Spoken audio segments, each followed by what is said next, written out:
Turnovers did in the Golden Knights last season. It's an area that they're going to have to clean up if they're going to be in the hunt for the Stanley Cup. That's coming up ahead on this edition of Locked On Golden Knights.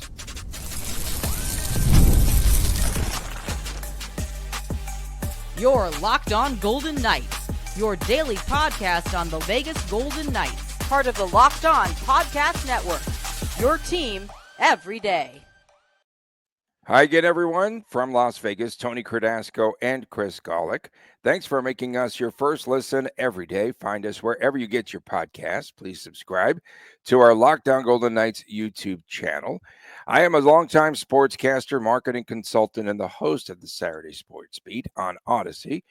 Chris is the owner of Silver State Cards and Sports and the collectibles editor for the Hockey News. Now, coming up ahead on today's show, later on, where in Las Vegas for an outdoor game, and what the Friday, our weekly, I was going to say annual, no, our weekly feature right here on Locked On Golden Knights. We are brought to you today by Gametime. Download the Gametime app today. Use that promo code LOCKEDONNHL. You'll receive $20 off of your first purchase. So, Chris, turnovers plagued the Golden Knights last season. In fact, VGK had 15.4 giveaways or turnovers per 60 minutes. And that ranked them fifth in the league, I believe. And they gave away the puck constantly, especially in the playoffs, which really hurt them. Many turnovers coming from the blue liners. A lot of them came from Shea Theodore, came from Alex Pietrangelo. And Shea Theodore, his next giveaway, Chris, will be the 400th of his career. It again, I want that was puck. You want the puck? Yeah, I want that puck. They should put it in a case like they do. Little League Baseball. If you hit a home run, they have one person goes out, shags the ball, puts it in a little case, and then brings it to the parents. So here's how you can. Oh, sorry. No, I think here's how you can get that puck. So let's say Shea Theodore were to turn the puck over, and the other team scores the goal. The next day at the the store that's like on the mezzanine level, like when you first walk in T-Mobile, they sell all like the authenticated stuff by the team, and it would be a goal puck. So you can actually buy the goal puck that was scored by the player that was possibly Shea Theodore's 400th turnover. So there you go. It was uncharacteristic, right, of the Golden Knights there last season, perhaps in the playoffs. Many of those were unforced turnovers for the Golden Knights. What was it, game 2 of the Minnesota series? VGK had lost that. Shea Theodore had just a multitude of turnovers in that game. And I remember Cassidy saying that Theodore was trying to do too much.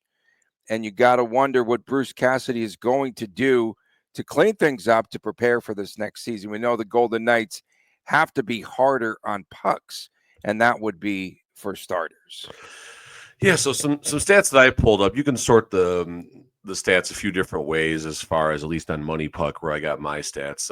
In all situations, I saw the Golden Knights as the 8th worst team overall in the National Hockey League as far as most giveaways. They were 9th worst in the NHL as far as those giveaways being in the defensive zone. So those are some concerns. Or sorry, ninth overall in defensive zone giveaways, 9th worst, I should say it like that. And then 18th overall with percentage of giveaways in the defensive zone. So basically you're in the top 10 or the bottom 12, if you want to say it like that, as far as giveaways are concerned. They were middle of the pack in the Stanley Cup season at 19th worst or 13th best, however you want to hammer out the math right there. So there certainly was a level of regression from when the team won a Stanley Cup to where they were this past season. And forgetting the numbers, just the eye test, right? Pietrangelo firing pucks from behind the net on the penalty kill that he, lip noodles, and they wind up going right in front of the slot and a quick score for the other team. He's not the only one guilty of that by any means, but that's one of the first things that you see as a player. But he was not the worst player overall as far as giveaways. It was actually Noah Hanifin, right? 112 giveaways, which was right around like 20th overall on the bad side for the National Hockey League. Yeah, 20th overall, but 14th overall in the league among defensemen. Yeah. And the biggest issue is a lot of these turnovers came from the defense, from the blue liners. And the first two games of the Wild series, VGK gave up 5 goals off of turnovers. They were lucky to get away with the series win against the Wild. They really were. And then when you look at the Oilers series, everyone wants to talk about, oh, a couple games went to overtime, a couple games could have gone the other way. It was really closer than that four. No, it was not closer than the 4-1 score indicated. The Golden Knights were lucky to get a victory in that series and have it be 4-1 instead of being shut out. So yeah, this was the regular season Golden Knights. It was fool's gold last year. And of course, now some changes have been made. I mean, it's not a change that was made necessarily, but Pietrangelo presumably retiring early into his career. In comes Mitch Marner. Is the defense going to struggle now without, a cog out there like Pietrangelo, who's going to get 22, 23 minutes a game, healthy version of Pietrangelo, not last year's version? How is all this going to shake out? Hanifin, Pietrangelo, Shea Theodore, Jack Eichel, your top 4 Golden Knights in all situations as far as most giveaways on the team. Yeah, and what 3 or 4 then defensemen, which is probably common if I is was going to scrub the Would you think numbers, but so? still. 1,304 turnovers rank them 5th behind Utah, the Stars, the Bruins, the Hurricanes, VGK. And again, I just think it's a concern when your defensemen are turning the puck over that frequently. And we've talked about it even on the penalty kill. They just cannot clear the puck. Just crank it up, clear the puck down the ice, and get rid of it. Who were the 3 teams you said VGK was behind? 4 teams behind Utah, the Stars, the Bruins, and the Hurricanes. Gotcha, okay. 1,304 turnovers. When you look at it playoff-wise, Stars, Bruins, Hurricanes, right? Yeah, no, 100%. I mean, like I said, I'm on Money Puck, so our stats are a tiny bit differing, but they're a little different. Yeah, I know. It's probably just the way we have it scrubbed and everything. But yeah, point being, I mean, you talk about just the eye test. You talk about the defense mainly playing that, calm and poised game that we've seen in the past and everything. And again, now you take Alex Pietrangelo away from this, you're going to have more touches for Zach Whitecloud. Korzak comes right into a very important everyday role. We'll see if Lazan can get comfortable with the system right away. Braden McNabb, he's been the mainstay of the defense since day one. He's getting up there in age. We'll see if he can have, string together a nice, healthy season. Will Shea Theodore clean it up? And Noah Hanifin with 112 turnovers was the worst on the VGK. Yeah. That number needs to go down a little bit. He's going to have to clean up a lot of areas of his game. And as we mentioned earlier this week, he really does need to get off to a fast start. I mean, you're looking at Shea Theodore and Braden McNabb, right? Those two, they have been a mainstay again since day one. Now, if you don't break them up, your top D pairing is Noah Hanifin and Zach Whitecloud, or your second D pairing is Noah Hanifin and Zach Whitecloud, or if Korzak takes that role, or I don't think it's Lazan, but these are, again, the defense. This is going to be topic number 2 throughout the season behind Marner Mondays. I think we need a day of the week that starts with Turnover Tuesday. Turnover Tuesday. Turnover Tuesday. There we go. Turnover Tuesday. Absolutely, a lot of dangerous passes that we saw in front of their own crease, and that was really annoying. And they just they need to play harder on pucks, and that's what this all boils down to, because they're just not tough enough or hard enough on pucks. And if you're playing defense, and I think a lot of it had to do with Cassidy wanting them to join the rush, maybe giving up the puck too early and then trying to skate down ice and be offensive.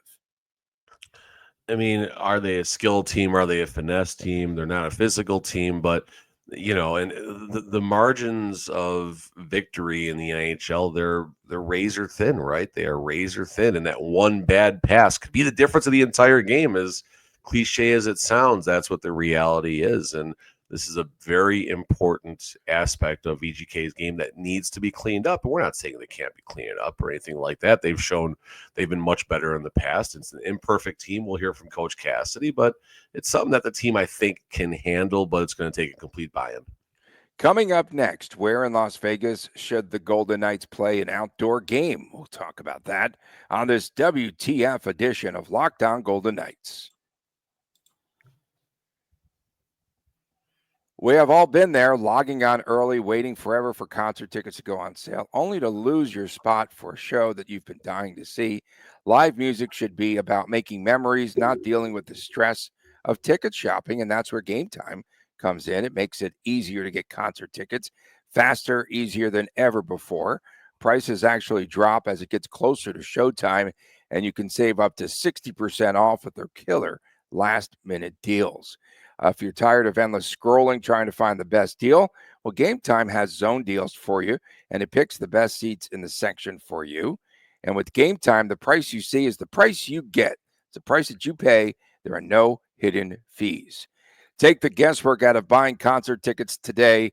Take the guesswork out of buying show tickets here in Vegas with Gametime. Download the Gametime app today. Create an account. Use that promo code LOCKEDONNHL, and you will receive $20 off of your first purchase. Again, download the Gametime app today. Use the promo code LOCKEDONNHL.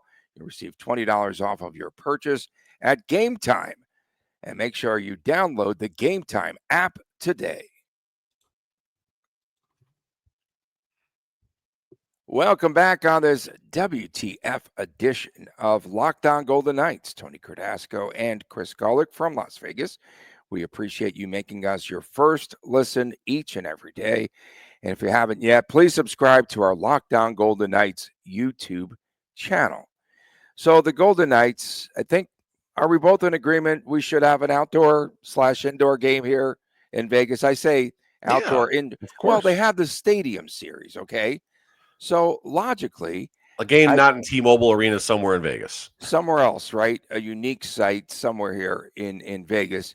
If the Panthers and the Lightning could play outdoor games this upcoming season, then Las Vegas should definitely host. You can do one in Death Valley if you can do one in South Florida.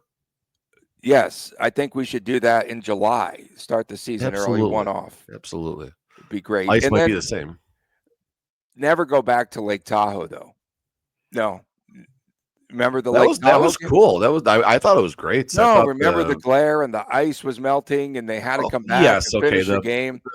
The concept of Lake Tahoe was amazing. The execution was tough, but I believe the Boston-Philly game the next day went off without a hitch, if I'm not mistaken. Yeah, it did go off without a hitch. I think that's why, and that game was kind of spicy too. In Colorado and the Golden Knights, I think things kind of turned south there a little bit.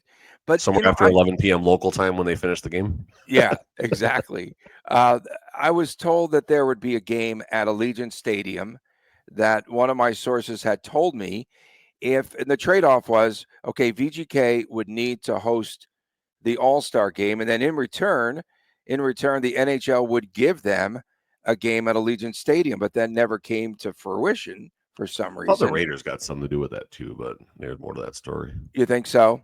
For the block, Paul Lynn? I've seen people block. I've heard a lot of different people saying the block is on. Okay, so there's a roof there. It's not outdoors, but it could definitely be a cool place to host a stadium series. Let's call it a stadium series game, I think. And I think they should try to work things out there. If they're going to have boxing in there, I think we could definitely put something different and interesting in that stadium. 100%. I mean, that's where the conversation is going to start, because it usually happens in a baseball stadium, a football stadium, or just a big venue where you can hold 60, 70,000 people. And for hockey, you can max out the credit card, every seat in the house, without blocking anything off. I was talking with Chris last night just about different places. I'll let you take your thunder for yours. I love your idea. But a couple ideas that I just kind of wrote down. Chris right away says, freeze the Bellagio. Right on the Bellagio Fountains. Do a game right there. I think that would be remarkable. You can put up a good structure as far as seating and viewing and everything, and that would be a ton of fun. It would make for some great just, money shots, if you will, so to speak. Another area, I don't know if it's big enough. Again, we're just kind of doing make believe here, but kind of, again, is it downtown? Is it not downtown? This is always the argument, right? But right in front of the Stratosphere, where you have that sign that goes over Las Vegas Boulevard, Okay. right on Las Vegas Boulevard, right up there. I think just, again, the viewpoints would be really, really cool doing it down there. I know a lot of people wouldn't be able to watch the game, but again, I'm just thinking of the shot, thinking of what it would look like. That money shot, yeah. Top, behind Planet Hollywood in that parking lot would kind of be reminiscent of what they did with the game at Caesar's Palace. You can put up an infinite structure back there and probably get 40,000 people back in that area, depending on what type of temporary structure you put up. Good spot. F1 track, you got the start-finish line, which has a good area, a good structure already put up. Okay. You're right over there. And good then spot. My last one where I would like this, but I don't think it would be possible, right on downtown Fremont Street, right in front of the casinos, right on Fremont Street. I don't know if it's even wide enough, but there'd be no viewing really, but right on Fremont Street, I think would be super, super fun. I've got to ask the question, right? I mean, these outdoor games, they fill big stadiums. Are there enough fans in Vegas or fan support to get, say, 60 to 70,000 fans? Don't do the game against the Sharks and you'll be fine. Or the Sabres. I mean, I'm asking a question. I think that's valid, right? Do they have it that? Would be fine. Support? It would be fine. I mean, you get a major market team that, would draw outside of Vegas. Toronto. Oh, yeah, Vegas, Toronto, done. That would work just fine and piss off all the Canadian fans. Although with the current climate between the countries, I guess, as far as Canadians getting to Vegas, that might not be the best idea. But, a Chicago, a Detroit, I mean, any of those major market teams, bring your Rangers here, something that just doesn't make sense as far as a rivalry type game, but you just do it for the big markets. Like, you don't do this against Anaheim or LA or San Jose. No, it would have to be pretty major. But even so, I'm just what about your idea, Tony? I want you to talk about your idea. Okay, so I like the idea of Las Vegas Motor Speedway. You can take a portion of the speedway and cordon it off. You won't get over 100,000 hockey fans, regardless of who they're playing, I believe.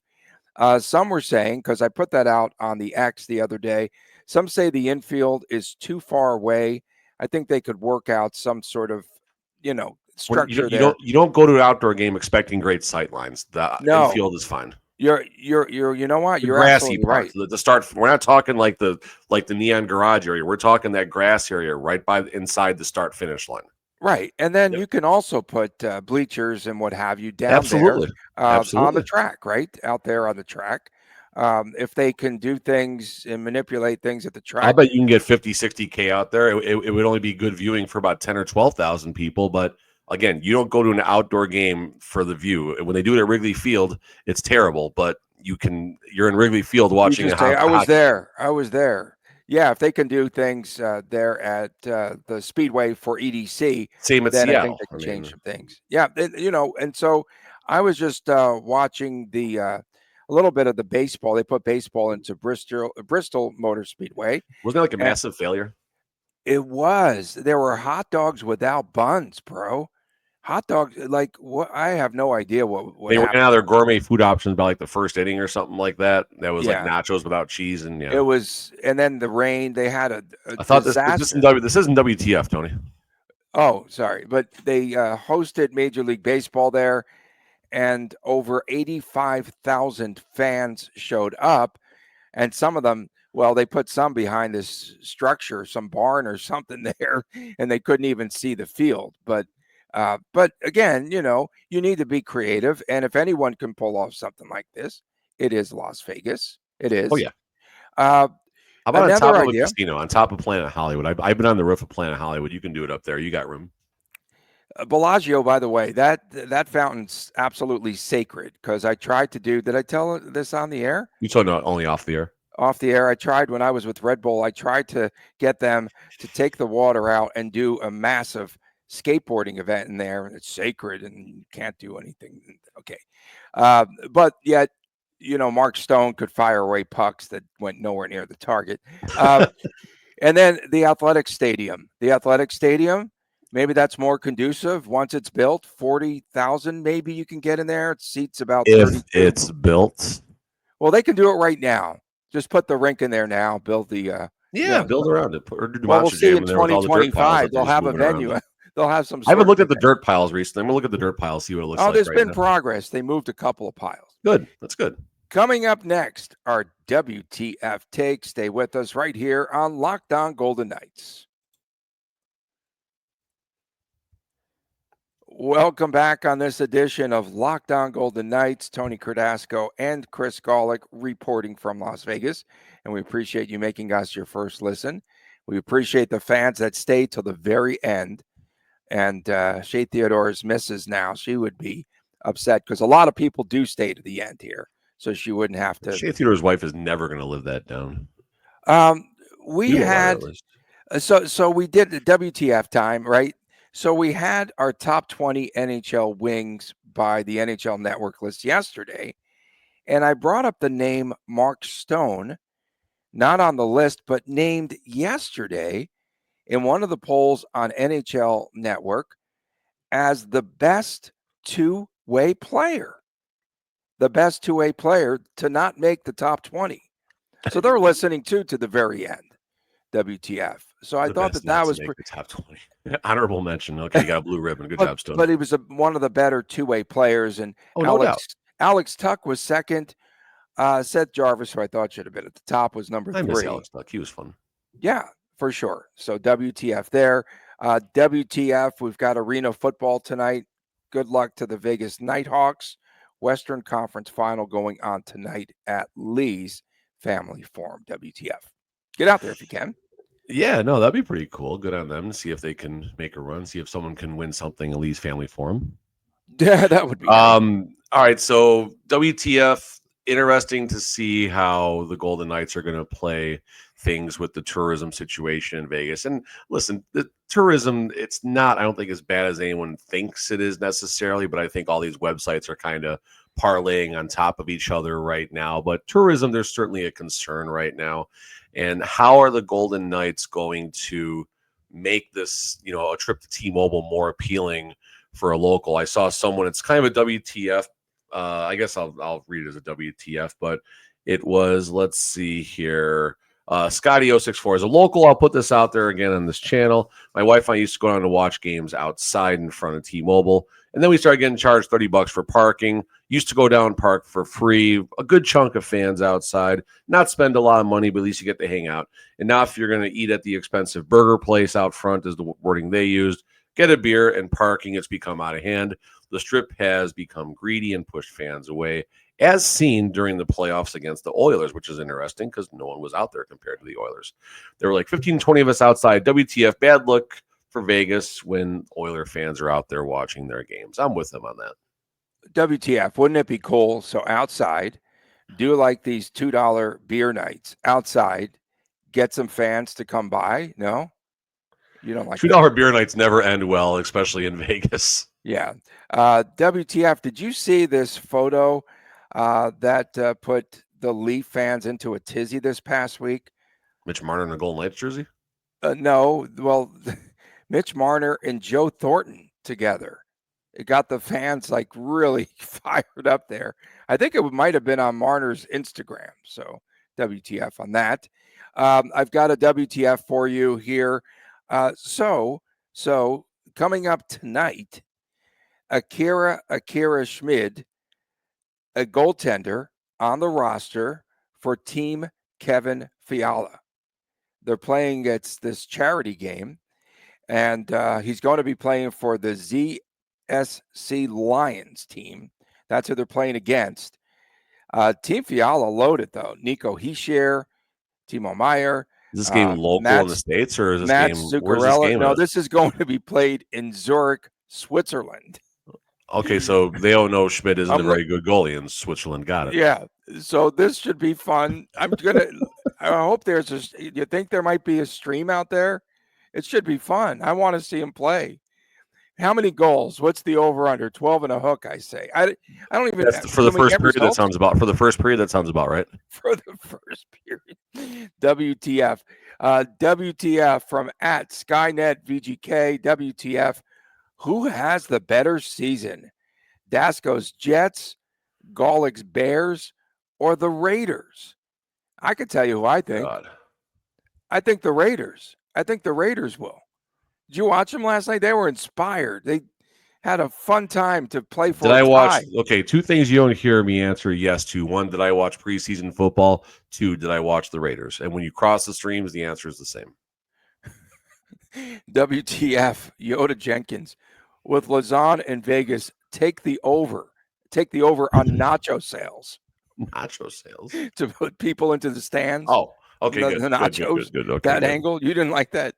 It took me a second to get there. All right, so Matty Tkachuk is on the cover of NHL 26, and it's got everyone in an absolute tizzy right now. It's got everyone flipping out right now, and it's just funny how all the jealous fans, the Panthers shouldn't be on the cover. There been nothing but rude and disrespectful for all their celebrations and everything, and blah, blah, blah, blah, blah, blah. EA Sports hit this out of the park, putting Matty Tkachuk on the cover, because I have never given a WTF about the cover of NHL 26. I take the game, I take out the disc or I download the digital version. I start playing a video game. It's awesome that people are absolutely enraged that Matty Tkachuk is on the cover. So WTF for everyone flipping out, and probably they're not going to buy the game because of who's on the cover. You're full of it. So, and then we got another good YouTube one here. Not Andy Brownie. He said we were bad at math, which is probably fine. Right, that's there. true. No, I think he didn't. Did he say we or Cardasco? I don't know. Here we go. Damon J. Sampson. If I read this right. Did Dasco Disco? You got two D's there. Did Double D not mention Wild Bill for worst contracts last week? What the Friday? That's a good one. Okay, I try not to give too much attention to that. I just have to sometimes avoid it. So WTF? I know, because I was still fired up about him cooking the burgers, and like he's cooking now for another 9-goal season. WTF. The outdoor game. WTF. I mean, when do we think we'll have an outdoor game here? Within the next 3 years? Within the next three seasons? I mean, I would probably, again, let's assume the athletic stadium gets built and everything. That's supposed to be the 2028 season, if I recall correctly. 2028, 3 years. So let's put the over/under at 2030 and a hook, because I think I think you have better likelihood of getting the game there than you do in the Raider Stadium. Honestly, you think so? From what I've been hearing in the tea leaves, Tony, in the tea leaves. There you go. Okay, WTF? Do these franchises, will they get along? Of course. Mark Davis still has disdain for the A's. We know the issues between Mark Davis and Bill Foley. Is anyone going to get along there and play nice there within that 1 mile? Millionaires and billionaires never play nicely together. You know this. And when billionaires get into the boxing ring and argue about money, it's the best thing in the world, because they're arguing about money that is less substantial to us. When I say less substantial, when they're fighting over $1 million, that's like me and you fighting over a third of a penny, but they'll fight to the death over that money. Appreciate everyone tuning in. Thank you. That went over his head. We appreciate everyone tuning in, especially our everydayers. Thank you so much. Of course, we wrap up another week. They're just flying by. What are we? Less than a month now, right? Before everyone reports back to camp. It's close. We're ready to go. Thank you so much. Of course, subscribe to our Locked On Golden Knights YouTube channel. For my man, Chris Gaulick, I'm Tony Cardasco from Las Vegas. We'll see you again on Monday right here on It's Marner Monday right here on Locked On Golden Knights. And please take care.